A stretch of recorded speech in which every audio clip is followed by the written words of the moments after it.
Disclaimer, यह कहानी पूरी तरह से काल्पनिक है और यह केवल मनोरंजन के उद्देश्य से बनाया गया है और हमारा मकसद किसी की भावनाओं को ठेस पहुंचाना नहीं है, बल्कि आपको दिलचस्प कहानियां सुनाना है। तो बिना किसी देरी के शुरू करते हैं आज का शानदार एपिसोड। अभिराज के छोटे चाचा और स्कूल के पढ़ाई से जुड़े कामों के डायरेक्टर हरिशंकर एक फॉलोअर की तरह टीम के बिल्कुल आखिर में पीछे पीछे चल रहे थे। वो उन पर ऐसे रंग जमा रहे थे जैसे कोई पागल पेंट कर रहा हो। क्लास के दरवाजे पर लड़ाई देखकर अभिराज का दिल अचानक धक से रह गया। उसने बिना सोचे समझे पूछा, सर, प्रिंसिपल सर आप यहाँ क्यों हैं? प्रिंसिपल विद्यानंद भोसले के चेहरे पर उस समय एक दुखी सा भाव था। तभी एक मजबूत और सख्त चेहरा लिए एक अधेड़ उम्र का आदमी, जो दिखने में काफी सीरियस था, डांटते हुए बोला, अविनाश, एक टीचर के तौर पर सबसे बड़ी गलती होती है सिर्फ स्टैंडर्ड आंसर को ही सच मानना। जो भी ये स्टैंडर्ड आंसर हैं वो तो सालों की मेहनत और खोज से निकले हैं, लेकिन समय के साथ सब कुछ बदलता है। विज्ञान आगे बढ़ता है तो आंसर भी बदल सकते हैं। सच की परख सिर्फ काम करके ही हो सकती है। एक टीचर होकर आप बच्चों के मन में ये बेवकूफ़ी कैसे भर सकते हैं कि जो स्टैंडर्ड आंसर है वही सच और कानून है। दूसरी तरफ प्रिंसिपल विद्यानंद भोसले ने ये बातें सुनी और तुरंत एक शांत मुस्कान लाते हुए सिर झुकाकर बोले, वाइस प्रिंसिपल है, आपने तो बहुत सही बात कही।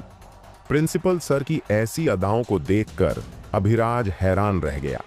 उसने मन ही मन सोचा, लगता है इस इंडियन चेहरे वाले आदमी की पहचान कोई आम नहीं है।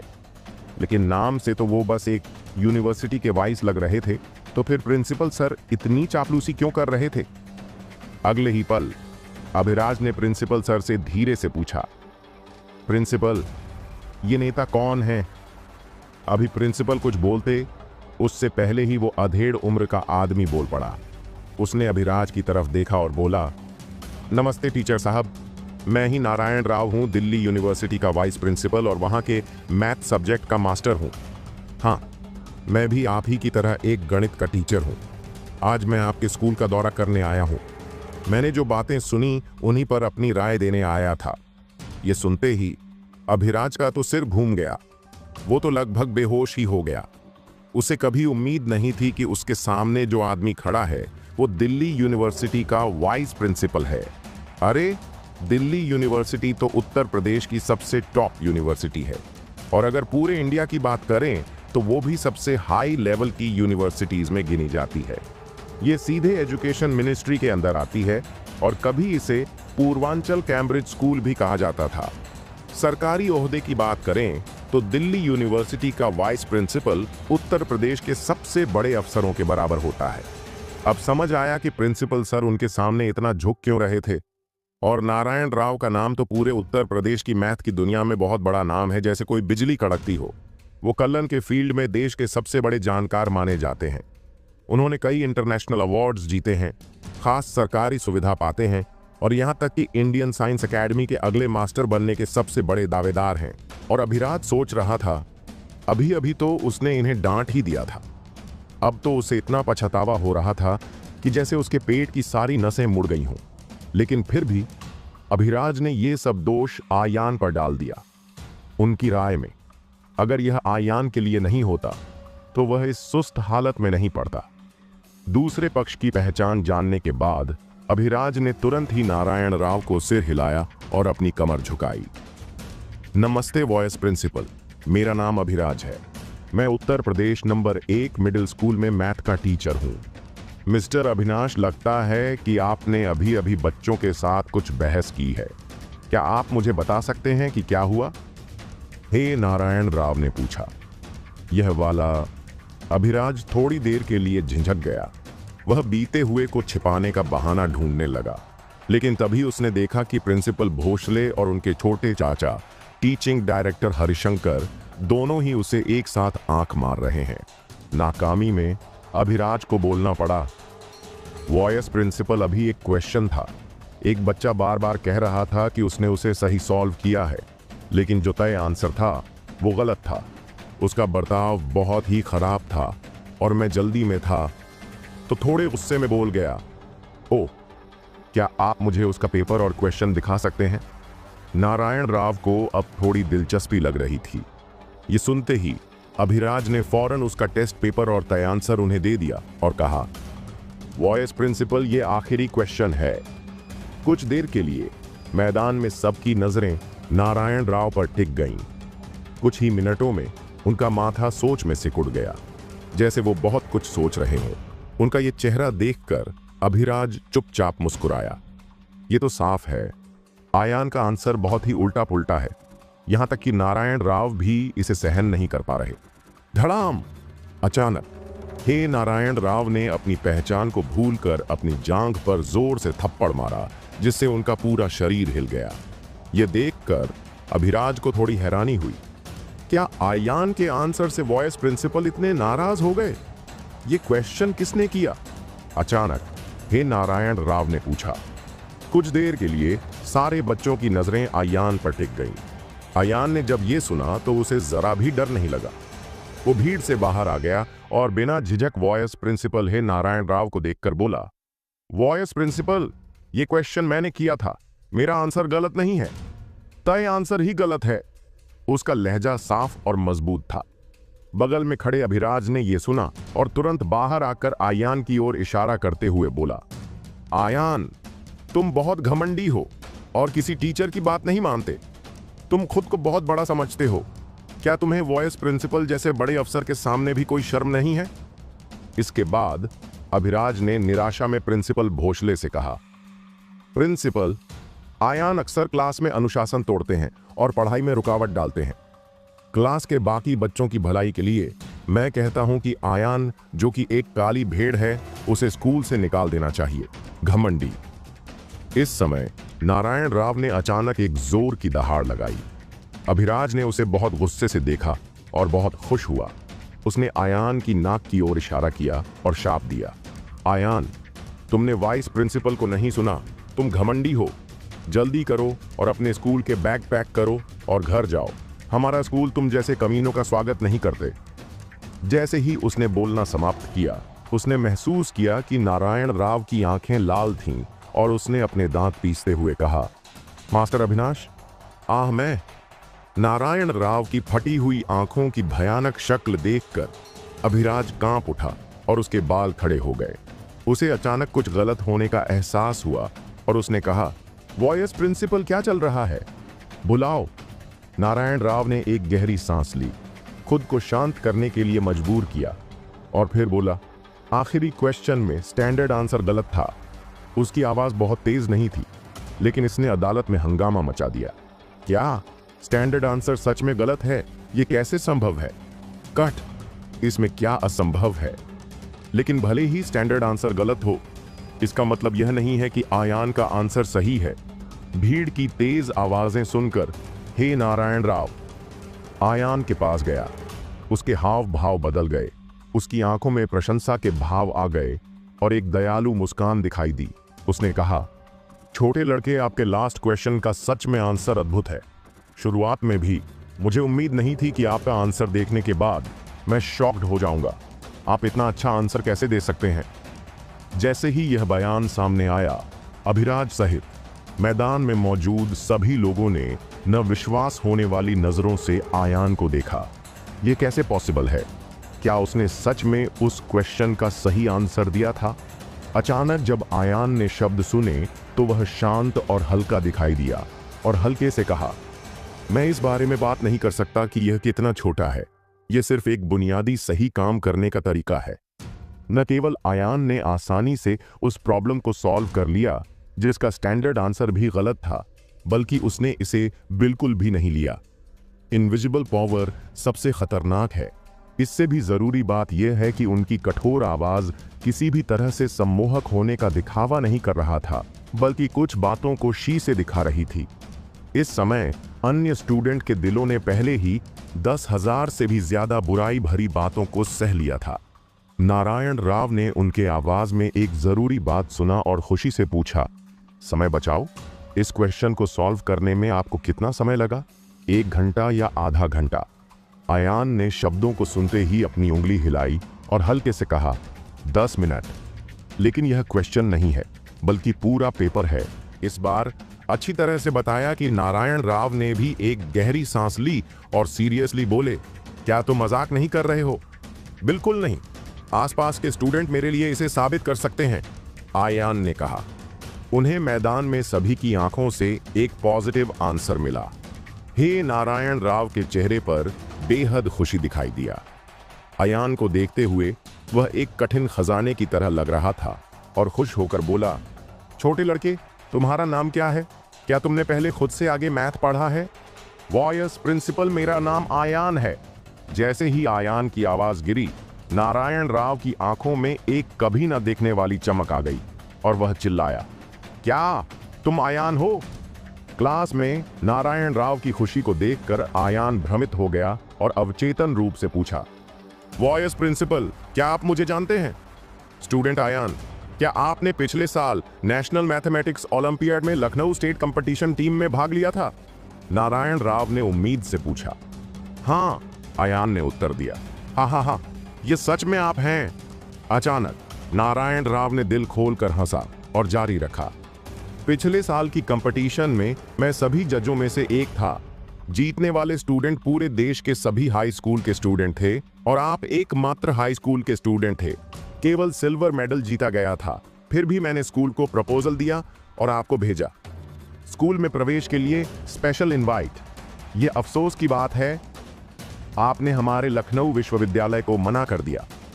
नारायण राव की बातें सुनकर वहां मौजूद सभी लोगों को याद आया कि पिछले साल आयान वाकई Uttar Pradesh number 1 middle school का सबसे शानदार स्टूडेंट था और लखनऊ यूनिवर्सिटी के स्पेशल प्रपोजल को मना करने से उस समय सनसनी फैल गई थी।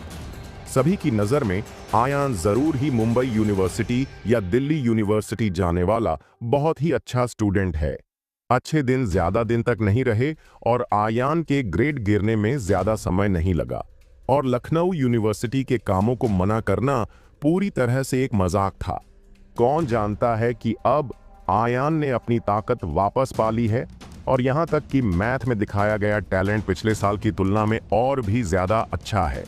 इसके तुरंत बाद हे नारायण राव ने अपने दिल में खुशी को रोकते हुए बार बार टेस्ट पेपर पढ़ा और फिर से पूछा, स्टूडेंट आयान, क्या तुमने वाकई 10 मिनट में यह पेपर पूरा कर लिया?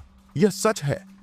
आयान ने अपना सिर ऊंचा रखा, न तो शांत और न ही दबंग। नारायण राव ने शब्दों को सुना, उसकी आंखें साफ थीं और उसने आयान को ऊपर से नीचे तक देखा, जैसे कि वह बिना पॉलिश किए हुए हीरे के टुकड़े को देख रहा हो। लंबे समय तक सोचने के बाद उसने भावना के साथ कहा, बहुत ही होशियार ऐसा टैलेंट जो 100 सालों में एक बार ही मिलता है। स्टूडेंट आयान, मैंने पहले अपने फैसले में गलती की थी और एक साधारण खास भर्ती आपकी होशियारी के बिल्कुल भी काबिल नहीं है। इसलिए मैं आपको अपना करीबी स्टूडेंट बनने के लिए भर्ती कर सकता हूं। स्नातक, मास्टर और डॉक्टरेट प्रोग्राम आपको पूरी स्कॉलरशिप देंगे। अगर आप आगे जाकर विदेश में पढ़ने का सोच रहे हैं तो आप मुझे अपना जान पहचान वाला समझ सकते हैं। मैं आपको टॉप विदेशी यूनिवर्सिटी से जोड़ सकता हूं। इस समय नारायण राव द्वारा दी गई ये पेशकश सुनकर क्लास के बाकी बच्चे जल भुन गए, क्योंकि नारायण राव की बातें बहुत ही बढ़िया थीं। पूरी स्कॉलरशिप के साथ साथ वो खुद मैथ की दुनिया में बहुत नामी हैं। जो उनके करीब के स्टूडेंट बनते हैं उनका फ्यूचर बहुत ही चमकदार होता है। ये तो मुंबई यूनिवर्सिटी में एडमिशन से भी बड़ी बात थी, लेकिन जब सबको लगा कि आयान बिना सोचे समझे हाँ कर देगा, तब उसने सिर हिलाया और पूरे विश्वास से कहा, वाइस प्रिंसिपल, आपकी दया के लिए धन्यवाद, लेकिन मुंबई यूनिवर्सिटी मेरा आखिरी मकसद नहीं है। ये सुनते ही नारायण राव की हंसी गायब हो गई, चेहरा उतर गया और माहौल थोड़ी देर को चुपचाप हो गया। ये शर्मनाक पल देखकर प्रिंसिपल भोसले जल्दी से बोले, स्टूडेंट आयान, तुम्हें पता है कितने लोग वाइस प्रिंसिपल के नजदीकी जगह बनने का सपना देखते हैं। जल्दीबाजी में कुछ न बोलो, माफी मांगो और अपनी बात वापस लो। लेकिन आयान ने बड़े साफ शब्दों में कहा, मुझे नहीं लगता कि मैंने कुछ गलत कहा है, इसलिए मैं माफी नहीं मांगूंगा। तुम प्रिंसिपल भोसले गुस्से में आ ही रहे थे, लेकिन तभी बगल में खड़े नारायण राव जोर से हंस पड़े। हा हा हा हा हा, बहुत बढ़िया। इन यंग लड़कों को कुछ बड़ा सोचने का हक है। तुम अपने टैलेंट के साथ अगर तुम अपने रास्ते पर चलते रहो तो तुम वाकई में एक खास इंसान बन सकते हो। स्टूडेंट आयान, मैं उम्मीद करता हूं कि तुम अपने सपनों को पूरा कर सको। मैं हमेशा तुम पर नजर रखूंगा। ये कहकर उन्होंने प्रिंसिपल भोसले की ओर देखा और सीरियसली होकर बोले, प्रिंसिपल भोसले, आपके स्कूल में आयान जैसा स्टूडेंट होना किसी वरदान से कम नहीं है। मुझे उम्मीद है कि बाकी बच्चे भी आयान से ये सीखेंगे कि अपने मकसद को लेकर कितने अटल रहना चाहिए। ठीक है, आज की जांच यहीं खत्म होती है। अब मैं वापस जाता हूं। वाइस प्रिंसिपल, मैं ये आपको देता हूं। प्रिंसिपल भोसले ने सिर हिलाया और झुकते हुए उनका पीछा किया। बाकी स्कूल के बड़े अधिकारी भी उनके साथ बाहर निकल गए। अब क्लास में सिर्फ अभिराज और क्लास के स्टूडेंट रह गए थे। लेकिन अब सबकी नजरों में आयान के लिए जो इज्जत थी वो पहले से बिल्कुल अलग थी। अब सबकी आंखों में थी तारीफ, तारीफ और तारीफ। यहां तक कि मैथ की दुनिया के नामी इंसान नारायण राव ने भी उसे कहा था, ये होशियारी 100 सालों में एक बार मिलती है, जिसने आयान को बना दिया एक मजबूत कहानी का जिंदा किरदार। इस समय आयान की नजर मंच पर खड़े अभिराज पर पड़ी। उसने अपने हाथों को सीने पर रखा, मुंह के कोने पर एक मजाकिया सी मुस्कान आई और वो बोला, अभिराज, हमारी पिछली शर्त के मुताबिक अब तुम हार गए हो। नहीं, ऐसा नहीं हो सकता। अचानक अभिराज का चेहरा पीला पड़ गया।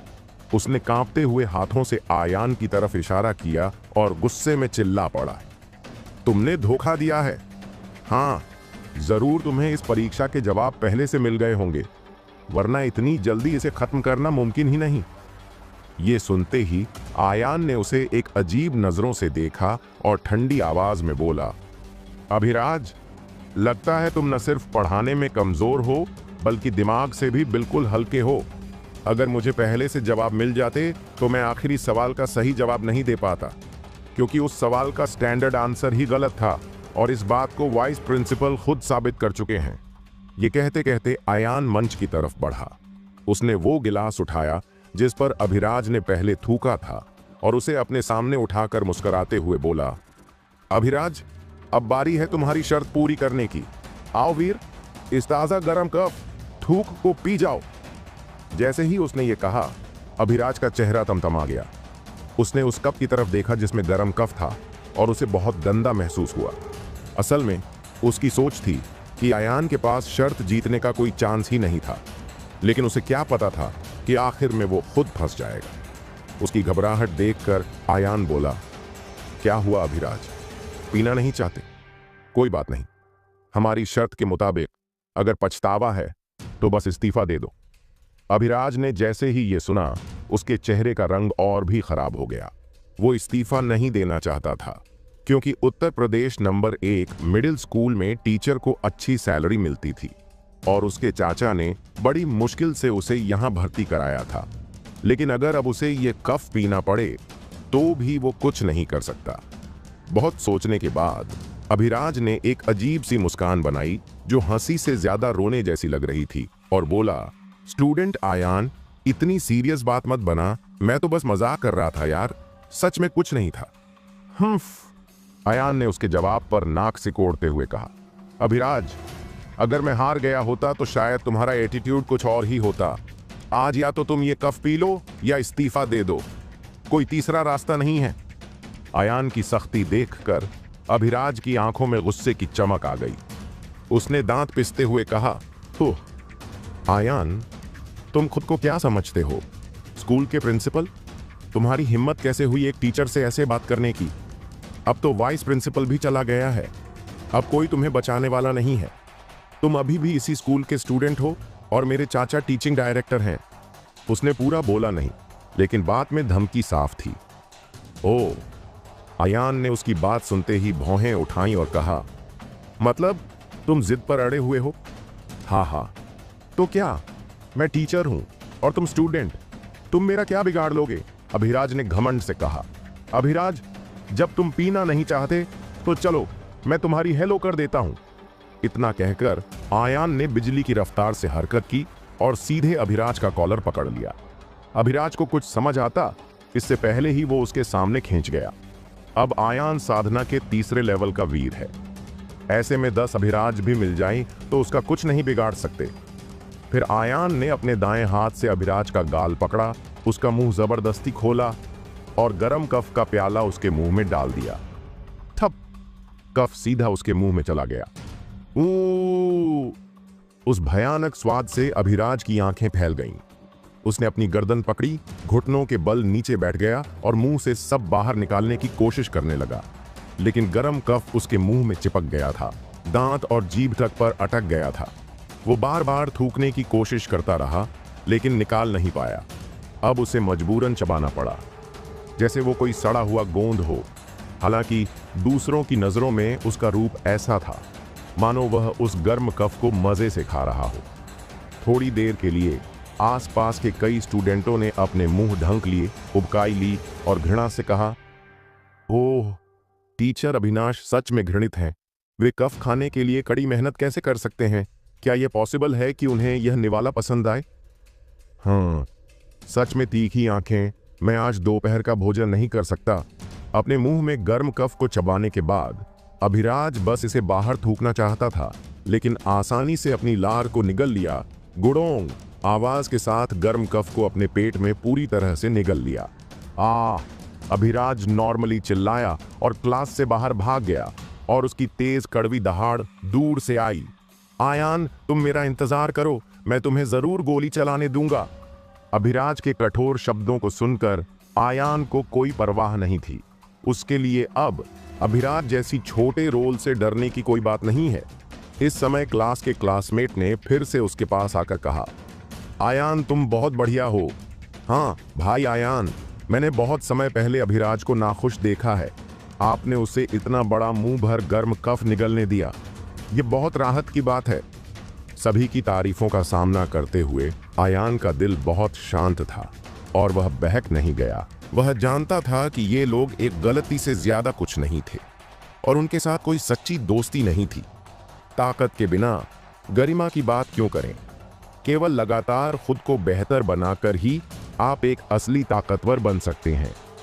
इस समय क्लास के कोने में आयान को देखते हुए, जिसने चांद को पकड़े हुए सितारों को देखा, काव्या की आंखों में थोड़ी नाराजगी थी। अगले पूरे दिन आयान के बारे में कहानी सीनियर हाई स्कूल की तीसरी क्लास में फैल गई और लगभग किसी को भी इसके बारे में पता नहीं था। चाहे वह नारायण राव के दयालु इनवाइट को मना करना हो या अभिराज को कफ पीने के लिए मजबूर करना हो, यह एक बहुत ही अच्छी अचीवमेंट थी। एक दिन जल्दी से बीत गया, लेकिन जब स्कूल करीब आ रहा था तो आयान को एक अननोन कॉल आया। कॉल करने वाले सच में राजवीर ओबरॉय, रिया के दादा और ओबरॉय फैमिली के मास्टर थे। जैसे ही आयान ने फोन उठाया, राजवीर ओबरॉय की मधुर आवाज गूंजी, भाई आयान, मैं अभी आपके स्कूल के गेट पर हूं। अगर यहां आना आसान हो तो प्लीज आ जाओ। आयान को यह सुनकर थोड़ा अजीब लगा। राजवीर ओबरॉय अचानक उसको देखने के लिए आए। क्या ऐसा हो सकता है कि रिया के शरीर में रहस्यमय शक्ति फिर से फूट पड़ी हो? एक पल के लिए सोचने के बाद आयान फिर भी सहमत हो गया।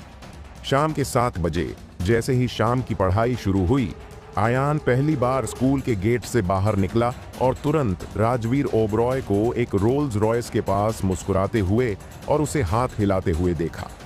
उस रोल्स रॉयस कार में बैठे हुए आयान ने रिया को नहीं देखा। वह उलझन में पड़कर पूछने से खुद को नहीं रोक सका, दादा ओबरॉय, आप मुझे इतनी जल्दी में ढूंढ रहे हैं, क्या बात है? आयान, ऐसा है, आज रात शहर में एक खास तरह का सैनिक सामने आने वाला है। तुम एक बहुत ही खास इंसान हो। मुझे लगा शायद तुम्हारी इसमें दिलचस्पी हो सकती है, इसलिए अगर तुम तैयार हो तो मैं तुम्हें लेने आऊंगा। उम्मीद है तुम्हें कोई परेशानी नहीं होगी, राजवीर ओबरॉय ने साफ साफ कहा। खास सैनिक? आयान ने जब ये सुना तो थोड़ा चौंका। उसे पता था कि अगर राजवीर ओबरॉय किसी सैनिक को खास कह रहा है तो वो कोई आम चीज नहीं होगी। राजवीर ने समझाया, आयान, ये जादुई सैनिक जिंदा है और वो खुद अपना मालिक चुनता है। मेरे एक दोस्त को ये सैनिक गलती से मिल गया, लेकिन वो उसकी असली ताकत इस्तेमाल नहीं कर पा रहा था। इसीलिए आज रात एक बड़ा सा मुकाबला रखा गया है ताकि उस हथियार के लिए सही मालिक मिल सके। ये सुनकर आयान अपने दोस्त की खुले दिल से सोच की तारीफ करने से खुद को रोक नहीं सका। अगर आम लोगों को कोई खजाना मिल जाए तो वे उसे संभाल कर रखेंगे और किसी को दिखाने से भी मना कर देंगे, चाहे वो उसे इस्तेमाल कर पाएं या नहीं। पर उसे अपने परिवार की धरोहर मानकर आगे जरूर बढ़ाएंगे। आयान को नहीं लगता था कि उसे कोई जादुई हथियार मिलेगा, लेकिन कुछ नया देखना और जानना अच्छा लगता है। करीब आधे घंटे बाद वो दोनों अपने मंजिल पर पहुंच गए। उत्तर प्रदेश के बाहरी इलाके में एक जमीन के नीचे बना हुआ इलाका। ऐसे जमीन के नीचे वाले मुकाबले आम लड़ाइयों से बिल्कुल अलग होते हैं। यहाँ जो लड़ाके मैदान में उतरते हैं वो जिंदगी और मौत वाले समझौते पर सिग्नेचर करते हैं। यहाँ चोट लगना या मर जाना भी आम बात है। यहाँ तक कि बड़े अफसर भी इन बातों पर ध्यान नहीं देते। यहाँ के टिकट भी बहुत महंगे होते हैं। सबसे सस्ते टिकट भी 10,000 रुपए में आते हैं, और अगर आगे की सीट चाहिए तो कीमत लाखों में होती है। यहाँ आने वाले लोग आम लोग नहीं होते। इसके अलावा और भी बढ़िया वीआईपी कमरे होते हैं, लेकिन वो पैसे से नहीं मिलते। हर कमरे का मालिक लखनऊ शहर का कोई बड़ा और नामी आदमी होता है। जब दोनों कार से उतरे तो एक सुंदर सी लड़की उनके वेलकम के लिए आई और उन्हें एक शांत वीआईपी रास्ते से बॉक्स के गेट तक ले गई। आयान ने ऊपर देखा, ये सच में सबसे बढ़िया बॉक्स नंबर था। वो खुद को रोक नहीं सका और अनजाने में राजवीर ओबरॉय से पूछ लिया, दादा ओबरॉय, आपका दोस्त कौन है? हाँ, वो इस अंडरग्राउंड रिंग का मालिक है, राजवीर ओबरॉय ने मुस्कुराते हुए कहा, और फिर गेट खोलकर सीना तान कर अंदर चला गया। आयान भी उसके पीछे पीछे चला। ये बॉक्स 50 मीटर से भी ज्यादा बड़ा था और सजावट भी एकदम शानदार थी। जमीन पर विदेशी हाथ से बने कालीन थे, छत पर महंगे झूमर लटक रहे थे और सोफे मखमल के बने थे जो फ्रांस से मंगवाए गए थे। लेकिन इतने बड़े कमरे में बस 2 लोग थे। एक आदमी सोफे पर बैठा था। उसने सूट पहन रखा था। उसकी उम्र करीब 40 साल रही होगी। चेहरा सख्त था और भौहें तलवार जैसी। उसके चेहरे से साफ दिख रहा था कि वो ताकतवर और फैसले लेने वाला आदमी है। उसके पीछे एक नौजवान खड़ा था जिसकी उम्र करीब 30 साल की रही होगी। उसने काले रंग की योद्धा जैसे कपड़े पहने थे। कमर एकदम सीधी और शरीर की मांसपेशियां लोहे जैसी मजबूत लग रही थीं। ये आदमी शायद उस बड़े आदमी का बॉडीगार्ड था। जब राजवीर ओबरॉय अंदर आया तो वो बड़ा आदमी खड़ा हो गया और जोर से हंसा। हाँ, भाई ओबरॉय, आप सच में आ गए। मल्होत्रा जी, आपका बहुत शुक्रिया कि आपने मुझे बुलाया ताकि मैं भी अपनी आंखों से ये देवताओं की जंग देख सकूं, राजवीर ओबरॉय ने मुस्कुराते हुए कहा। अचानक उस आदमी ने आयान की तरफ देखा और पूछा, भाई ओबरॉय, क्या आपने अपने घर में इतने अच्छे लड़के के बारे में नहीं बताया? मल्होत्रा जी, हमारे घर में तो वैसे हीरो पैदा नहीं होते। ये लड़का पुरानी मार्शल आर्ट की दुनिया से आता है। मेरी पोटी रिया की बीमारी भी इसी ने ठीक की थी, राजवीर ओबरॉय ने बताया। ओह! जब उस आदमी ने पुरानी मार्शल आर्ट शब्द सुना तो उसने भौहें उठाईं और थोड़ा शॉक्ड हो गया। राजवीर ओबरॉय ने फिर कहा, इतना ही नहीं, इस लड़के ने एक बड़ी फैमिली के एक बड़े लड़के चिराग को भी हराया है। वो 7वीं रैंक का लड़ाकू है। ये सुनते ही उस आदमी की आंखों से एक तेज चमक निकली, जैसे उसकी आंखों से तलवार निकली हो और उसने आयान को चीर डाला हो। उसी समय उसने खुद को इज्जत से पेश किया, मैं ओमकार मल्होत्रा हूं। ये सुनते ही आयान के दिल में तूफान सा उठ गया। वो हैरान रह गया। उसने कभी सोचा भी नहीं था कि राजवीर ओबरॉय का दोस्त वही ओमकार मल्होत्रा होगा जो उत्तर प्रदेश की अंडरग्राउंड दुनिया का राजा कहलाता है। जहां रोशनी होती है वहां अंधेरा भी होता है। भले ही आयान एक आम स्कूल का स्टूडेंट है, लेकिन उसने भी सुना था कि इस दुनिया में 3 बड़े नाम हैं। उनमें सबसे ऊपर ओमकार मल्होत्रा का नाम आता है। बाकी 2 उसका मुकाबला नहीं कर सकते जब तक वो सेना में ना हो। उसके बारे में बहुत सी कहानियां हैं। जब उसने शुरुआत की थी तो वो बहुत खतरनाक था। एक बार तरबूज काटने वाला चाकू लेकर उसने दर्जनों दुश्मनों को हरा दिया था। 7 गलियों में भागते हुए अकेले लड़ता रहा जब तक चाकू का ब्लेड ही टूट नहीं गया। अब वो बड़ा बन चुका है, अब उसे वैसे नहीं लड़ना पड़ता, लेकिन फिर भी जब कोई बदमाश उसे देखता है तो इज्जत से मास्टर ऑफ वॉर कहकर सलाम करता है। उस समय उसके शरीर से एक तेज ताकत निकली जिसने आयान के शरीर पर एक भारी असर डाला। अगर कोई डरपोक होता तो वहीं डर के मारे कांप जाता, लेकिन आयान जानता था कि ओमकार मल्होत्रा उसकी परीक्षा ले रहा है। उसने अपने अंदर बसी सफेद बाघ की ताकत को उठाया, सीना सीधा किया और बिना डरे ओमकार मल्होत्रा की आंखों में देखा और फिर बोला, आयान। अचानक उस बड़े से कमरे में जैसे हवा में बिजली दौड़ गई हो। माहौल एकदम तनाव से भर गया। फिर ओमकार मल्होत्रा ने अपनी नजरें हटा लीं और जोर से हंसा। हा हा हा, तुम वाकई पुराने जमाने की मार्शल दुनिया के लायक हो। सच में एक सच्चा यंग योद्धा। आयान, लगता है आज तुम सही हो। ये खास जादुई हथियार जीतने का हक शायद तुम्हें ही है। आयान ने भी सफेद बाघ की शक्ति को दूर रखा और मुस्कुराते हुए कहा। वह जानता था कि अभी इनविजिबल टकराव में वह और ओमकार मल्होत्रा समान रूप से बराबर थे। समय लगभग आ गया है, रिंग मैच शुरू होने वाला है, ओमकार मल्होत्रा ने कहा और फिर बॉक्स के सामने एक उभरी हुई गोल छत पर चले गए। उनके पीछे आयान और राजवीर ओबरॉय थे। इस अंडरग्राउंड जगह की बनावट एक स्टेडियम जैसी थी और उनके वीआईपी बॉक्स सेकेंड फ्लोर के बीच में बने हुए थे। यहां से न सिर्फ अखाड़ा साफ साफ दिखाई देता था, बल्कि पहले फ्लोर पर बैठे जनरल ऑडियंस भी देखे जा सकते थे।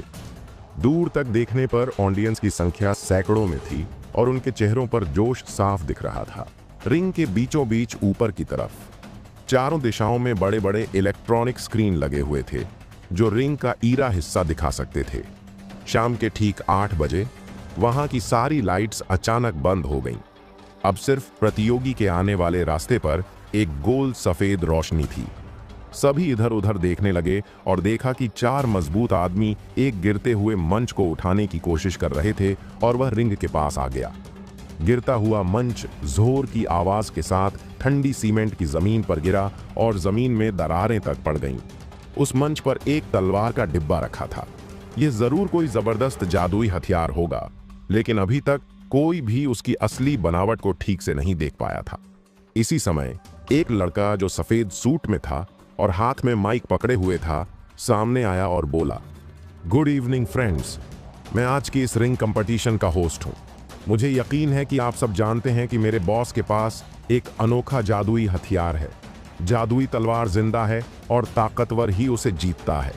आज का विनर इस तलवार को हासिल कर सकता है। खैर, ज्यादा बातें नहीं करूंगा। मुझे पता है कि आप सबका इंतजार अब और नहीं हो सकता। अब आज हजारों ऑडियंस के बीच एक बार फिर एक अच्छे योद्धा को इस आसमान में चमकने दीजिए। जैसे ही होस्ट की आवाज खत्म हुई, ऑडियंस में जोश की लहर दौड़ गई। चारों ओर से जोरदार तालियां और नारे गूंजने लगे, जिससे ऐसा लगा मानो छत ही उड़ जाएगी।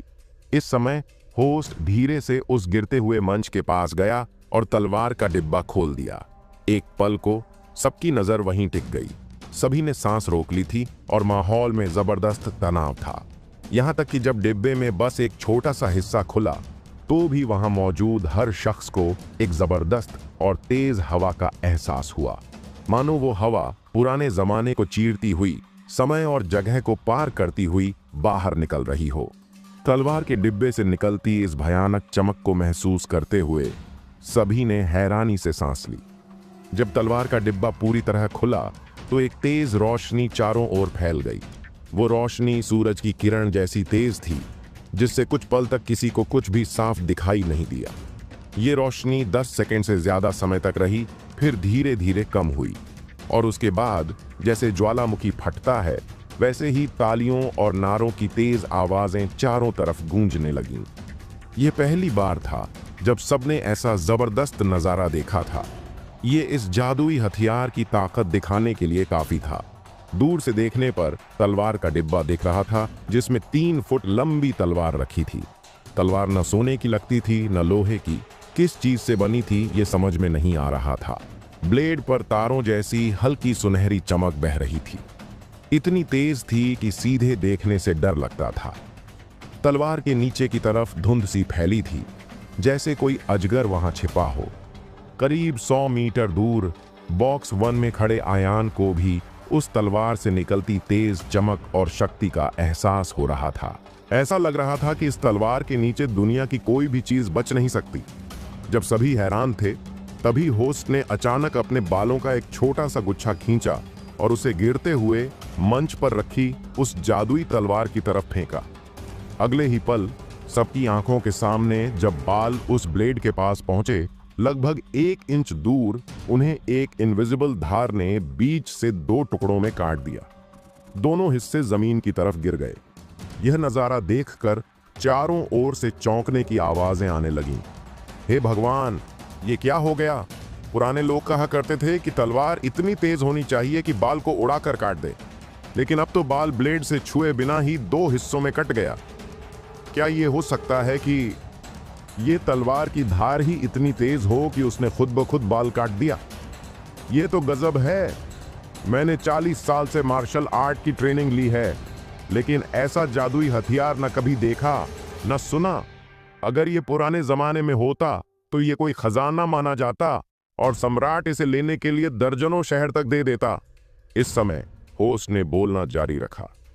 प्यारे ऑडियंस, आप सबने इस जादुई हथियार की धार को महसूस किया होगा। मुझे यकीन है कि अब हर कोई जानना चाहता है कि ये तलवार असल में आई कहां से है, और अब मैं इसे और नहीं छुपाऊंगा। हमारे मालिक ने इस पर काफी रिसर्च की है और ये तलवार बिल्कुल। ये कहते हुए होस्ट रुक गया और गहरी सांस ली। उसकी आवाज जोश की वजह से कांप रही थी। ये तलवार 7 सितारों और ड्रैगन की शक्ति से जुड़ी है। क्या? होस्ट के ये शब्द सुनकर ऑडियंस ने फिर से हैरानी से कहा, सच में? वो 7 सितारों और ड्रैगन की शक्ति की तलवार? क्या वो सम्राट शौर्य सिंह के साथ समाधि में दफन नहीं हुई थी? इम्पॉसिबल तो नहीं है। उस तलवार की चोरी हो गई थी और 7 सितारा ड्रैगन एबिस तलवार फिर से आसमान में दिखी थी, तो ये भी तो हो सकता है, किसी ने सोचते हुए कहा। 7 सितारा ड्रैगन तलवार पुराने जमाने की 10 सबसे बड़ी तलवारों में से एक है। अगर ऐसी तलवार निकल आई तो जरूर कोई बड़ा तूफान आने वाला है। लगता है आज रात का रिंग मैच ड्रैगन और बाघों की लड़ाई जैसी होगी। बॉक्स नंबर 1 में राजवीर ओबरॉय ने ओमकार मल्होत्रा की तरफ देखा और चौंकते हुए पूछा, मल्होत्रा, क्या ये वही जादुई हथियार है, 7 सितारा ड्रैगन? भाई ओबरॉय, मैं पक्की बात तो नहीं कह सकता, लेकिन मैं कभी भी इसे हल्के में नहीं लूंगा, ओमकार मल्होत्रा ने सीरियस होकर कहा। ये सुनकर राजवीर ओबरॉय ने एक गहरी सांस ली। उसके चेहरे पर मिला जुला सा भाव था और वो बड़बड़ाया, मल्होत्रा जी, देश का ऐसा खजाना आपने बिना किसी लालच के दे दिया। सच में आप बहुत ही खुले दिल और बड़े इंसान हैं, तारीफ करनी पड़ेगी। हाँ, भाई ओबरॉय मजाक कर रहे हैं। सच कहूं, मैं भी थोड़ा स्वार्थी हूं। ये 7 सितारा ड्रैगन तलवार वाकई जबरदस्त है, लेकिन ये बहुत भारी है। इसे उठाने के लिए भी 4-5 मार्शल आर्टिस्ट एक साथ लगते हैं। अगर कोई इसे ठीक से चलाना चाहता है तो उसे कम से कम 9वें लेवल का फाइटर होना चाहिए। जब ये मेरे पास है तो बस बेकार ही पड़ी रहेगी। इससे अच्छा है इसे किसी हीरो को दे दूं और उसके साथ अच्छा रिश्ता भी बन जाए, ओमकार मल्होत्रा ने मुस्कुराते हुए कहा। उधर आयान मंच पर रखी ड्रैगन युआन तलवार को देख रहा था और उसका दिल जोर जोर से धड़क रहा था। वह पावरफुल तलवार पुराने इंडिया की एक मशहूर तलवार है और ये कई ताकतवर और अद्भुत 10 महान तलवारों में से एक मानी जाती है। यह कहानी है कि ललकार गुरु औषधराज और जनक धीर नाम के 2 मास्टर कारीगरों ने इस तलवार को बनाने के लिए बहुत मेहनत की। उन्होंने कई पहाड़ियों को काटा, पहाड़ी नदियों से पानी छोड़ा और तलवार बनाने की भट्टी से उसे 7 तालाबों तक पहुंचाया, जिन्हें 7 सितारे कहा गया।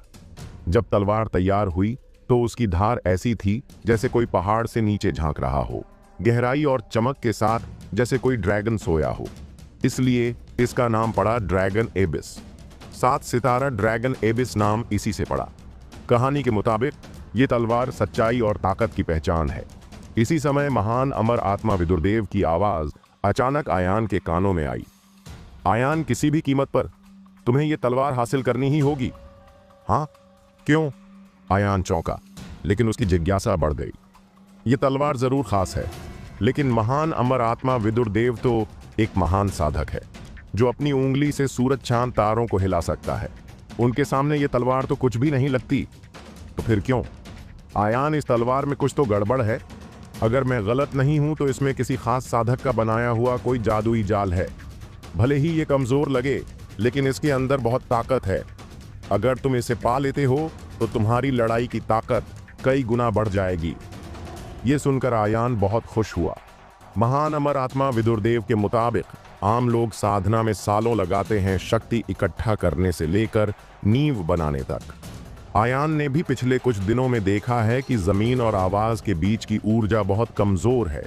रिया के शरीर में छिपी है हिम शक्ति से उसने थोड़ा फायदा पाया, लेकिन अब प्रगति धीरे हो रही थी।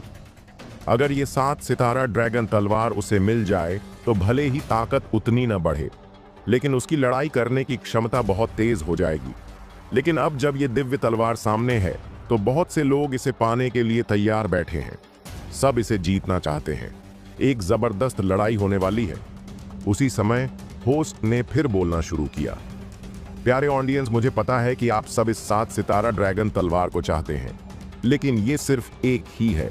जो भी चाहे मंच पर आ सकता है और चुनौती दे सकता है। जो आखिरी तक खड़ा रहेगा वही इस जादुई हथियार का मालिक बनेगा। ये सुनकर सब लोग दंग रह गए। उन्हें उम्मीद नहीं थी कि रिंग मैच में ऐसे नियम होंगे।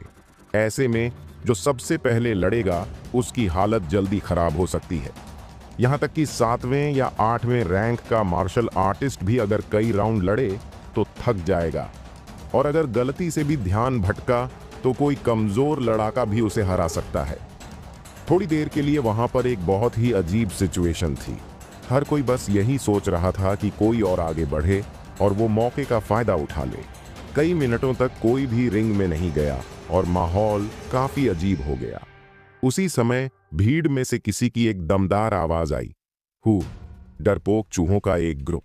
जब तुम सब डर ही रहे हो तो क्या मेरा वेलकम नहीं होगा? जैसे ही ये आवाज गिरी, ऑडियंस में से एक काले कपड़े पहने आदमी ने छलांग लगाई, तोप के गोले की तरह हवा में उड़ा और फिर सीधे रिंग के बीचों बीच लैंड किया। बूम! तेज धमाका हुआ और धूल उड़ गई। दूर से देखने पर लगा कि वो कोई 35-36 साल का हट्टा कट्टा आदमी है, करीब 6 फीट का पूरा मसल्स वाला, जैसे तांबे लोहे से बना हो। उसकी बॉडी में एक्सप्लोसिव ताकत थी। उसकी बाजुएं किसी आम आदमी की जांघों से मोटी थीं और स्किन पर हल्की मेटल जैसी चमक थी। वो चलता हुआ ऐसा लग रहा था जैसे कोई स्टील का किला हो, जिससे लोग खुद ब खुद डर जाएं। उस आदमी ने अपनी शार्प निगाहों से ऑडियंस को स्कैन किया और गुस्से में बोला, विजयनगर का हूं और मैं मार्शल आर्ट की रॉयल फैमिली का एक स्टूडेंट। मैं गोल्डन बेल के जादू में माहिर हूं। मेरी रैंक मार्शल आर्टिस्ट की 8वीं रैंक है। 8वीं रैंक! ये कहते हुए इंदर की आवाज और तेज, जोरदार और गर्व से भरी हुई थी। सारे लोग ये सुनकर शॉक्ड थे। किसी ने उम्मीद नहीं की थी कि पहला उतरने वाला फाइटर इतना ताकतवर होगा। मार्शल आर्ट की दुनिया में हर 3 रैंक एक बड़ी दीवार होती है। अगर कोई आम इंसान अपनी पूरी जिंदगी भी साधना में बिता दे, फिर भी वो 6ठी रैंक से ऊपर नहीं जा पाता जब तक कि उसमें कोई स्पेशल टैलेंट या लक न हो। 7वीं रैंक भी रेयर होती है, और अब जो सीधा 8वीं रैंक में उतर आया है उसने तो बाकी कम रैंक वाले फाइटर्स का पूरा हौसला तोड़ दिया। अगर इंदर सिर्फ एक नॉर्मल 8वीं रैंक का मार्शल आर्टिस्ट होता तो शायद लोग डरते नहीं, लेकिन इंदर ने विजयपुर के 62 विशेष कलाओं में से एक सोने की बेल का मास्टर है। गोल्डन बेल को विजयनगर की सबसे स्ट्रॉन्ग डिफेंस टेक्निक माना जाता है। अगर ये पूरी तरह से मास्टर हो जाए तो बॉडी स्टोन जैसी हो जाती है, तलवार तक असर नहीं कर पाती, स्किन पर भी मेटल जैसी चमक आने लगती है। अगर ये आर्ट बिल्कुल एक्सपर्ट लेवल तक पहुंच जाए तो बंदा प्रैक्टिकली अजेय हो जाता है। उस पर कोई जहर असर नहीं करता, कोई हथियार नहीं चल पाता और पूरी दुनिया में उसका कोई जवाब नहीं होता। और अब जब इंद्र ने अपनी बाजुएं खोलीं तो उनमें हल्का गोल्डन शेड दिखा। ये प्रूफ था कि उसने गोल्डन बेल में मास्टरी हासिल कर ली है। जब तक कोई 9वीं रैंक वाला मार्शल आर्टिस्ट न हो जो बहुत ज्यादा ताकत से हमला करे, तब तक इंदर को हराना तो छोड़ो, उसे चोट पहुंचाना भी मुश्किल होगा। इसी समय ऑडियंस में से एक और मजाक से भरी आवाज आई, हम्फ! गोल्डन बेल भले ही स्ट्रांग हो, लेकिन ये कोई अजेय पावर नहीं है। अब मैं तुम्हारा सामना करूंगा। अगले ही पल एक बूढ़े आदमी की आकृति हवा में उठी और रिंग के ऊपर पहुंच गई। वो काले कपड़े पहने था, करीब 60 साल का लग रहा था। बाल सिल्वर कलर के थे, लेकिन चेहरे पर एक भी रिंकल नहीं थी। उसकी आंखें बिल्कुल चील जैसी शार्प थीं और उसके टेम्पल्स उभरे हुए थे। साफ दिख रहा था कि वो कोई मामूली इंसान नहीं है। ईगल पंजा टेक्निक वाली मार्शल आर्ट के 8वीं रैंक का मार्शल आर्टिस्ट का मास्टर उदयवीर हूं। प्लीज मुझे समझाइए। जैसे ही आवाज गिरी, आसपास किसी ने चिल्लाकर कहा, क्या ईगल पंजा टेक्निक वाली मार्शल आर्ट का मास्टर है? ऐसा सुना है कि उसके ईगल पंजे की ताकत इतनी जबरदस्त है कि वो पत्थर को भी चीर सकता है। एक बार अगर उसका पंजा पड़ गया तो या तो मर जाओगे या घायल हो जाओगे। हाँ, वो तो 10 साल पहले ही 8वीं रैंक पर पहुंच गया था और अब तो बस 9वीं रैंक से एक कदम दूर है। शायद ये इंदर को हरा भी दे। शायद हाँ, शायद नहीं। मेरी तो यही राय है कि इंदर की सुनहरी घंटी ज्यादा मजबूत है। जब सब लोग इस बारे में बात कर रहे थे, तभी ऑडियंस की सीटों पर एक छोटी स्क्रीन अपने आप चमक उठी। आयान ने देखा कि बहुत से लोग उस स्क्रीन को जल्दी जल्दी छू रहे थे। उनके चेहरे पर एक्साइटमेंट था और उनकी आंखें खुशी से चमक रही थीं। लेकिन दूरी की वजह से आयान ये नहीं देख सका कि स्क्रीन पर क्या था। उसे शक हुआ तो उसने राजवीर ओबरॉय से पूछा, दादा ओबरॉय, ये लोग स्क्रीन पर क्या कर रहे हैं? राजवीर कुछ बोलते उससे पहले ही ओमकार मल्होत्रा बोल पड़ा, आयान, ये असल में सट्टेबाजी की मशीन है।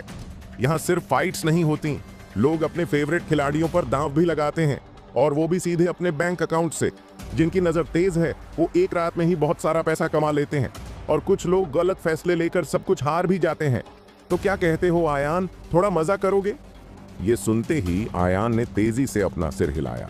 भले ही राजवीर और ओमकार उसे मार्शल आर्ट की दुनिया का हिस्सा समझ रहे हों, लेकिन आयान जानता था कि वो अब भी अंदर से एक नौसिखिया ही है।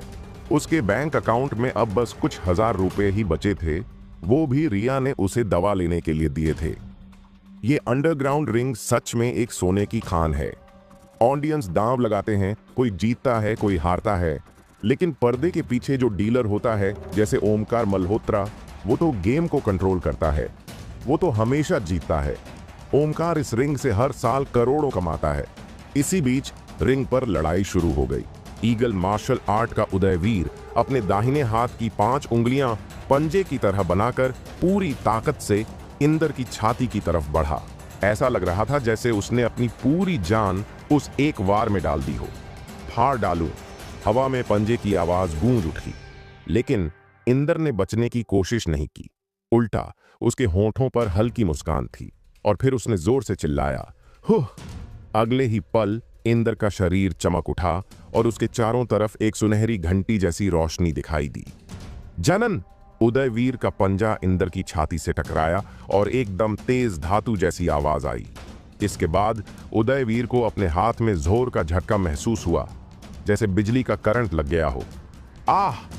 वो चीख पड़ा और 7-8 कदम पीछे हट गया, सीधा रिंग के किनारे जाकर रुका।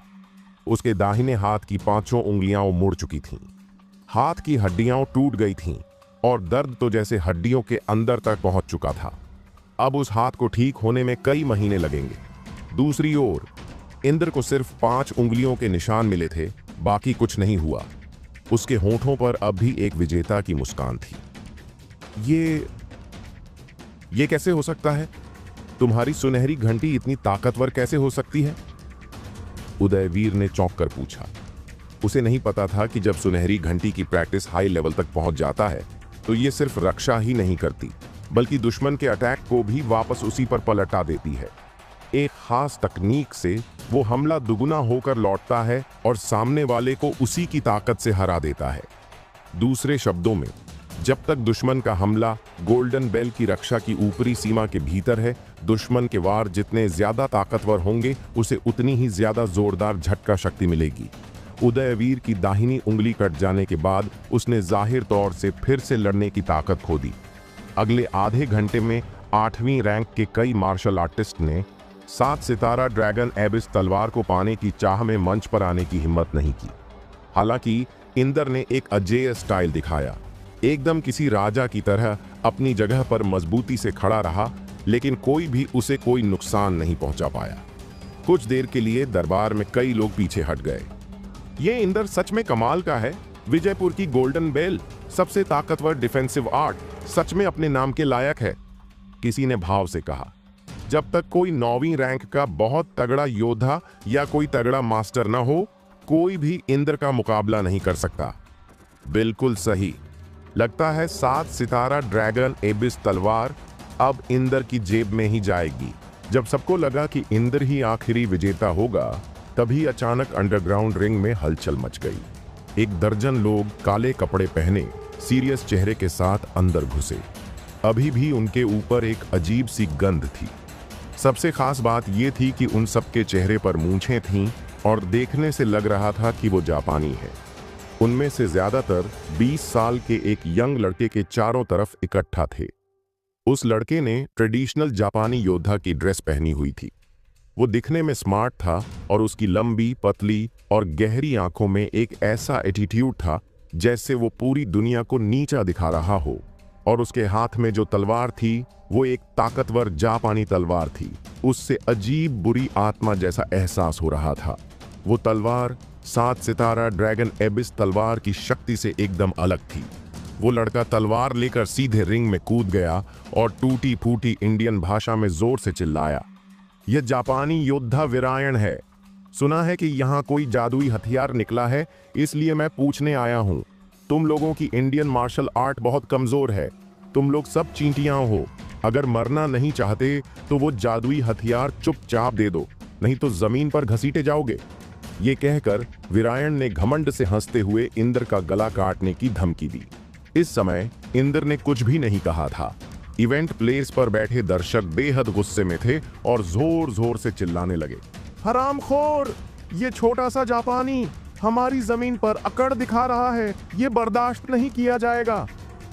इंद्र, हम तुम्हारा साथ हैं। उस घमंडी को सबक सिखाओ। हाँ बिल्कुल, जब रिंग में कूद गया है तो इसका मतलब है कि जान देने के लिए तैयार है। इंद्र, इसे दिखाओ कि असली ताकत क्या होती है। लोगों की इन गुस्से से भरी आवाजों को सुनकर इंद्र का चेहरा बहुत सीरियस हो गया, एकदम जैसे पानी पर साया पड़ गया हो। वीरायण का सामना करते हुए उसे एक अजीब सा भारी दबाव महसूस हो रहा था, खासकर उस जापानी तलवार से जो उसे मौत का सीधा खतरा दे रही थी। लेकिन इस समय इंद्र के पास पीछे हटने का कोई रास्ता नहीं था। हू! अचानक वो जोर से दहाड़ा और गरजते हुए बोला, आजा बे छोटू, दादाजी इंद्र से मिल। आज मैं तुझे ऐसे मारूंगा कि तू अपनी मां को भी नहीं पहचान पाएगा। इसके तुरंत बाद उसकी मांसपेशियां सख्त हो गईं, जैसे कि सोने की जाली की एक परत से ढकी हुई हो, जो जोरदार ताकत से भरी हो। सोने के सूप की तरह ठोस लग रही थी।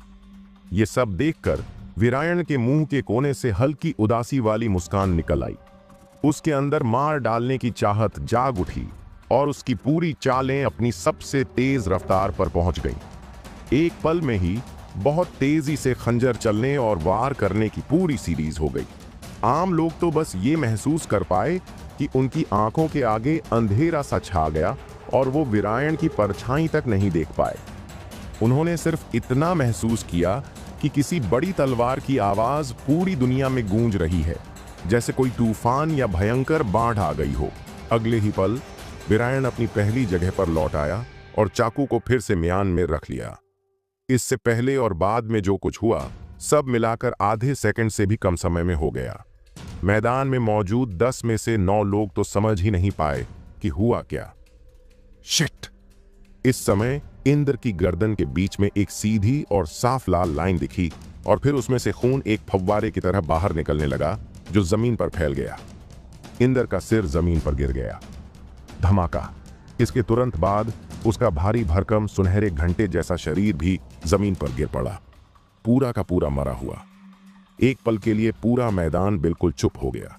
एक भी आवाज नहीं आई और माहौल अचानक बर्फ जैसा ठंडा हो गया। सभी लोग हैरान रह गए थे। उन्हें यकीन ही नहीं हुआ कि उनके सामने क्या हो गया। इंद्र, एक 8वीं रैंक का योद्धा जो अब तक हर किसी से जीतता आया था, इतनी आसानी से मारा गया। इस समय वीरायण ने ऐसे कदम बढ़ाए जैसे किसी गेंद को लात मारने जा रहा हो। उसने इंद्र के कटे हुए सिर को रिंग से बाहर लात मारकर फेंक दिया। ये बहुत बड़ी इंसल्ट थी, लेकिन उस समय उस खतरनाक हत्यारे वीरायण के सामने वहां मौजूद सबने अपनी सांसें रोक ली। किसी की भी हिम्मत नहीं हुई कि कुछ बोले, जैसे किसी इनविजिबल ताकत ने सबको उनकी कुर्सियों पर जकड़ लिया हो। कोई हिल भी नहीं पाया। अचानक वीरायण ने सिर उठाया, चारों तरफ देखा और घमंड से भरा हुआ बोला, पूरे सम्मान के साथ कहता हूं, यहां हर कोई बेकार है। पूर्वी एशिया के लोग सब कमजोर हैं। अंडरग्राउंड रिंग में वीरायण की यह बहुत घमंडी बात ऐसी थी जैसे किसी ने नंगी तलवार से हर एक इंडियन आदमी के दिल में चुभो दी हो। पूर्वी एशिया के बीमार लोग, कमजोर। इस जबरदस्त अपमान ने सबके दिलों में ऐसा गुस्सा भर दिया कि लग रहा था अब छाती फट जाएगी। थोड़ी ही देर में भीड़ जोश में आ गई और लोग गुस्से से चिल्लाने लगे, धिक्कार है, ये छोटा सा लड़का हमारे इंडिया में आकर घमंड कर रहा है, इसे तो मरना ही चाहिए। हमारा इंडिया हजारों साल पुराना देश है, क्या इसकी तुलना जापान के छोटे से देश से की जा सकती है? किसी महान योद्धा को जल्दी से मंच पर आना चाहिए और इस छोटे लड़के को सबक सिखाना चाहिए। इसे बताना होगा कि इंडिया की जादुई कला क्या होती है। हम दुनिया में सबसे ताकतवर हैं। बिल्कुल सही, इस बार जादुई योद्धा पैदा हुआ है। उत्तर प्रदेश के सारे मास्टर इकट्ठा हुए हैं। मुझे यकीन नहीं हो रहा कि इतने सारे लोगों में कोई भी इस छोटे लड़के को नहीं हरा सकता। लेकिन गुस्सा धीरे धीरे डर में बदल गया। कई मिनट बीत गए पर वीरायण को चुनौती देने कोई भी सामने नहीं आया। क्यों? क्योंकि वीरायण ने जो ताकत अभी दिखाई वो सच में डरावनी थी। गोल्डन बेल तकनीक वाला 8वीं रैंक का योद्धा इंद्र, जो जीत से बस एक कदम दूर था, उसका सिर इतनी आसानी से काट दिया गया। इंद्र का भारी शरीर खून के तालाब में गिरा था और उसका सिर वीरायण ने सबके सामने पटक दिया था। उसकी आंखें खुली रह गई थीं, डर और हैरानी से भरी हुईं। वो अब भी नीचे नहीं देख पा रहा था। यह नजारा इतना डरावना और चौंकाने वाला था कि हर किसी को अंदर से हिला गया। 99% लोगों को तो बस ये लगा कि उनकी आंखों के सामने कुछ अजीब सा हुआ है और वो कुछ भी साफ साफ नहीं देख पाए। रैंक 7 और उससे ऊपर के कुछ ही योद्धा थे जो अपनी नंगी आंखों से वीरायण की तलवार को थोड़ा बहुत देख पाए। उसकी हर एक हरकत बिजली जैसी तेज और एक बार में पूरी होने वाली थी। उसके सामने किसी को भी जवाब देने का मौका ही नहीं मिला। उस पल वीरायण की पूरी आत्मा उस चाकू में समा गई थी। वो पूरी ताकत से, पूरी रफ्तार में चल रहा था और अपनी दबंग ताकत बाहर निकाल रहा था। चाकू से गला बंद करो और ब्लेड पर खून नहीं दिखेगा। इस तरह की वन स्टॉप ट्रिक को जापान में कहा जाता है। इसमें जो मार्शल आर्ट की भावना छुपी है वो ये है, पहली तलवार कभी नहीं हिचकिचाती और दूसरी तलवार कभी वार नहीं करती। जैसे पुराने जमाने के वो हत्यारे जो न्याय के लिए अपनी जान दे देते थे, उन्होंने बहुत तेजी से हमला करने के लिए खुद को पूरी तरह से खोल दिया था। दुश्मन को बिना कोई मौका दिए एक ही पल में तलवार निकाली और उसे हरा दिया। चाकू से काटो, सीधे आगे बढ़ो, मौत की तरफ जियो, कोई वापसी नहीं। वीरायण ने अभी जो चाकू मारा है उसने जापानी आर्ट को उस मुकाम से जोड़ दिया है जिसे दबंग कहते हैं। हालांकि अखाड़े में अब भी कई 8वीं रैंक के योद्धा हैं, लेकिन वो खुद ही मानते हैं कि वो वीरायण के सामने टिक नहीं सकते। अगर वो अभी जल्दबाजी में मंच पर उतरेंगे तो बस बेकार मरेंगे और उसकी तलवार की आत्मा बन जाएंगे। इस समय बॉक्स नंबर 1 में ओमकार मल्होत्रा ने रिंग में खड़े घमंडी वीरायण को देखा। उनका चेहरा सीरियस हो गया और वो धीरे से बोले, ये वीरायण इतना छोटा है, इतना ताकतवर मास्टर होना मुमकिन नहीं लगता। अगर वो मर गया तो वो 9वीं रैंक की ताकत वाला होगा, लेकिन उसकी तलवार इतनी जबरदस्त है कि वो एक झटके में किसी 9वीं रैंक वाले को भी गिरा सकती है। ओमकार मल्होत्रा की बात सुनकर उनके पास बैठा एक बड़ा आदमी जो अब तक चुप था, अचानक तेज आवाज में बोला, मास्टर मल्होत्रा, उसकी तलवार कुछ अजीब है। ओ, ओमकार मल्होत्रा ने भौहें उठाईं और पूछा, तुम्हें कुछ समझ में आया? जब वीरायण ने पहली बार तलवार निकाली तो वो इतनी तेज थी कि मैदान में मौजूद कोई भी उसके हाथ में तलवार को साफ नहीं देख पाया। लेकिन एक डरावनी जानलेवा हवा पूरे मैदान में फैल गई, जैसे किसी दानव ड्रैगन ने दांत निकाले हों और पंजे फैला दिए हों। वो 7 सितारे वाले ड्रैगन तलवार से बिल्कुल अलग थी, जो डर के साथ साथ एक धर्म जैसा एहसास देता है। रोनी, जो कि अंगरक्षक था, बोला, मास्टर मल्होत्रा, जरा ध्यान से देखिए चाकू के हैंडल पर जो लिखा है। जैसे ही उसने ये कहा, दरबार के कई लोग एक साथ उस तलवार की तरफ देखने लगे। थोड़ी दूरी पर होने के बावजूद हैंडल पर लिखा साफ नजर आया। पुराने अक्षरों में लिखा था, सच्चे रास्ते की शक्ति। दानव ब्लेड तलवार वो अशुभ तलवार है। ओमकार मल्होत्रा बोले, मुरामासा, ये कोई एक तलवार का नाम नहीं है, बल्कि उन फेमस कारीगरों का नाम है जिन्होंने पुराने समय में तलवारें बनाई थीं। उन्होंने अपना उपनाम मुरामासा रखा था और अपनी बनी तलवारों को उसी नाम से बुलाया। हर मुरामासा तलवार बहुत धारदार होती थी, जैसे मिट्टी को भी आसानी से काट दे। ब्लेड पर दोनों तरफ लहरदार डिजाइन होती थी, जो मुरामासा की खास पहचान थी, इसलिए हर कोई इन्हें मुरामासा ही कहता था। इस तलवार को दानव तलवार इस वजह से कहा गया क्योंकि इसे धर्मवीर शांतनु ने बैन लगा दिया था। धर्मवीर शांतनु जापान के युद्ध वाले दौर के 3 सबसे बड़े योद्धाओं में से एक थे। उनके दादा को एक लड़ाई में उनके साथी ने दाहिने कंधे से पेट तक काट दिया था। उनके पिता को भी उनके ही मंत्री ने मुरामासा तलवार से जांघ पर मारा था। बाद में उनके बेटे ने भी मुरामासा से खुद को काट कर जान दे दी थी। यहाँ तक कि देवगढ़ की लड़ाई में एक योद्धा खुद भी अपनी उंगली पर मुरामासा से कट गए थे। तभी से उन्होंने मुरामासा तलवार को मनहूस मान लिया था। जब वो सबसे बड़े नेता बने तो उन्होंने इस तलवार पर बैन लगा दिया। कहा, जो भी इसका इस्तेमाल करेगा उसे मौत की सजा दी जाएगी। कुछ लोगों का यह भी मानना है कि जो लोग इस दानव तलवार की तलवार से मरते हैं वो कभी शांति से नहीं जी सकते। उनकी आत्माएं उस गांव में बंद हो जाती हैं और दिन रात तड़पती रहती हैं। आज पूरे देश में ऐसे दानव तलवार जैसे तलवारें 10 से भी कम बची हैं। हर एक तलवार को बड़े बड़े खानदान और योद्धा स्कूल एक बेशकीमती खजाने की तरह संभालते हैं। अगर वीरायण के पास ये मुरामासा तलवार है तो ये खुद साबित करता है कि उसकी हैसियत कितनी खास है। ओमकार मल्होत्रा ने सीरियसली पूछा, रोनी, अगर तुम अखाड़े में होते तो क्या वीरायण को हराने की कोई उम्मीद होती? शब्दों को सुनकर रोनी ने एक पल के लिए सोचा और फिर एक कड़वी मुस्कान के साथ बोला, सरदार, अगर उसके पास ये राक्षस तलवार मुरामसा नहीं होती और हम दोनों नंगे हाथों से लड़ते तो मुझे 80% यकीन था कि मैं उसे हरा देता। लेकिन अब तो डर लग रहा है कि अगर मैं उससे टकराया और वो थोड़ा भी विरोध झेल गया तो मेरा सिर जरूर कट जाएगा। इस समय रिंग पर वीरायण ने अचानक अखाड़े में सबको अपनी तलवार दिखाई और बड़े घमंडी तरीके से बोला, तुम सब बदमाश, खेल के नियमों के हिसाब से ये 7 सितारा ड्रैगन एबिस तलवार अब मेरी होनी चाहिए। जैसे ही उसने ये कहा, बॉक्स नंबर 1 में बैठे ओमकार मल्होत्रा की आंखों में एक ठंडी चमक सी आ गई। इंडिया का ये कीमती खजाना इतनी आसानी से किसी जापानी के हाथ कैसे लग सकता है? लेकिन अगर वो इसे देने से मना करता है तो लोगों की नजर में वो धोखेबाज लगने लगेगा। और उससे पूरा यकीन था कि वीरायण खाली हाथ तो आया नहीं है, उसके पास जरूर कोई और चाल भी है। उसी समय एक अच्छे से सूट में एक अधेड़ उम्र का आदमी बॉक्स नंबर 1 में घुसा और घबरा कर बोला, मास्टर, बड़ी गड़बड़ हो गई है। कियान, क्या हुआ? ओमकार मल्होत्रा ने गहरी आवाज में पूछा। वो आदमी कियान ओमकार मल्होत्रा का सबसे भरोसेमंद आदमी था। वो खुफिया जानकारी का जिम्मेदार था और हमेशा शांत दिमाग से काम करता था। लेकिन अब जब वो इतना घबराया हुआ लग रहा था तो ओमकार को भी कुछ अनहोनी होने का एहसास हुआ। कियान बोला, सर, अभी अभी खबर आई है कि किसी ने 1 लाख इंडियन सिक्कों की शर्त लगा दी है कि वीरायण इस रिंग की लड़ाई का सबसे बड़ा विजेता होगा।